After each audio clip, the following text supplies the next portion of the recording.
प्रणाम मित्रों, मैं हूं विकास सक्सेना। सामाजिक एवं राजनीतिक घटनाओं के विश्लेषण के यूट्यूब चैनल चैतन्य में आपका स्वागत है। आप देख रहे हैं विकास की बात। कांग्रेस पार्टी के पूर्व अध्यक्ष और वर्तमान में लोकसभा में नेता प्रतिपक्ष राहुल गांधी मणिपुर के दौरे पर थे। वहां पे उन्होंने वहां की राज्यपाल महोदया से मुलाकात की, वहां के जो दंगे के जो पीड़ित हैं उन लोगों से मुलाकात की और इसके बाद उन्होंने पत्रकारों से भेंट भी की, जिसमें उन्होंने सरकार पर तरह तरह के आरोप लगाए।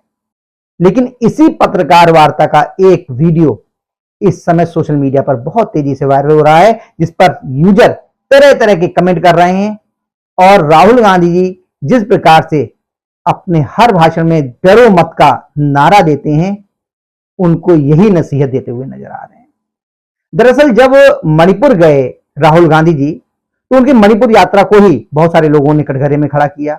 उन्होंने कहा, जब तमिलनाडु में 65 से अधिक दलित समुदाय के लोगों की जहरीली शराब पीने से मौत हो गई, वहां पर बहुजन समाज पार्टी के प्रदेश अध्यक्ष की निर्ममता पूर्वक हत्या कर दी गई, उसको लेकर राहुल गांधी और उनकी पार्टी के नेता चुप्पी साधे हुए बैठे हैं, किसी भी प्रकार की तीखी प्रतिक्रिया नहीं कर रहे हैं।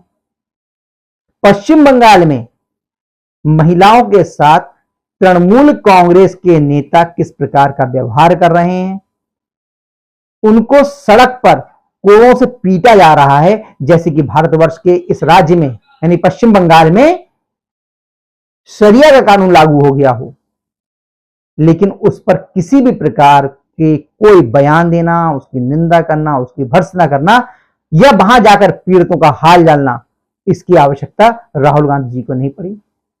वो मणिपुर पहुंचे हैं क्योंकि मणिपुर में इस समय राज्य सरकार भारतीय जनता पार्टी की है और केंद्र में भी एक बार फिर तीसरी बार नरेंद्र मोदी के नेतृत्व में राष्ट्रीय जनतांत्रिक गठबंधन की सरकार बन चुकी है। तो मणिपुर का राजनीतिक लाभ अधिक मिल सकता है, आसानी से मिल सकता है, इसलिए राहुल गांधी जी मणिपुर पहुंचे। यहां पे उन्होंने जब पत्रकारों को बुलाया तो एक बयान जारी किया कि भाई मैं तीसरी बार मणिपुर आया हूं, पहले मैं एक बार आया था, उसके बाद में जो भारत जोड़ो न्याय यात्रा थी उसके दौरान मैं मणिपुर आया, अब तीसरी बार आया हूं। मुझे उम्मीद थी कि यहाँ के हालात कुछ बदले होंगे, लेकिन अफसोस की बात यह है कि यहाँ के हालात नहीं बदले हैं, ऐसा कहना है राहुल गांधी जी का। और उन्होंने नसीहत दी कि भाई यहां पर जो है हालात जल्दी से जल्दी ठीक किए जाएं, नफरत से और वगैरह वगैरह इससे हालात नहीं सुधरेंगे। बातें बिल्कुल सही हैं, आदर्श रूप में यह बात कहना अच्छी लगती है।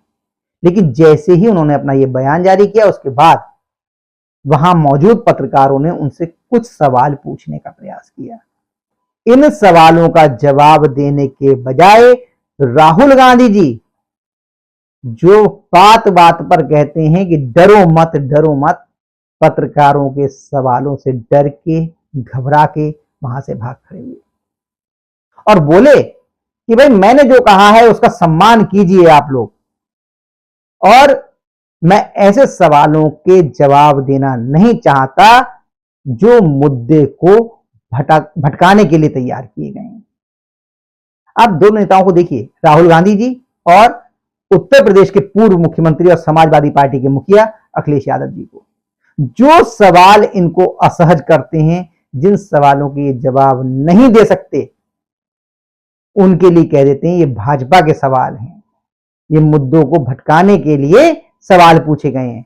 अभी हाल ही में अखिलेश यादव जी से ये पूछा गया कि आपकी पार्टी के नेता प्रोफेसर राम गोपाल यादव ने हाथरस कांड पर जो बयान दिया है उसको लेकर आपको क्या कहना है, तो बोले नहीं नहीं ये भाजपा का सवाल है, इस सवाल का हम जवाब देना नहीं चाहते। आप सोचिए, सीधा सा सवाल है, उन्हीं के एक प्रमुख नेता का बयान है, उस पर कुछ भी बोलने से बचते हुए वो कह रहे हैं कि ये सवाल भारतीय जनता पार्टी का सवाल है। लोग देखते हैं, लोग समझते हैं, देश की जनता अब इतनी जागरूक हो चुकी है। सोशल मीडिया के बाद में आपकी पल पल की खबरें जरा देर में लोगों के पास इस मोबाइल के माध्यम से पहुंच रही हैं।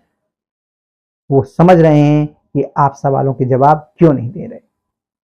राहुल गांधी जी जो बार बार कहते हैं कि डरो मत, वो डरे भी और भाग खड़े भी हुए और लगातार सोशल मीडिया में उनका ये वीडियो वायरल हो रहा है, जिसमें वो कह रहे हैं कि भाई मैं इन सवालों के जवाब नहीं दूंगा क्योंकि ये सवाल मुद्दों को भटकाने के लिए तैयार किए गए हैं।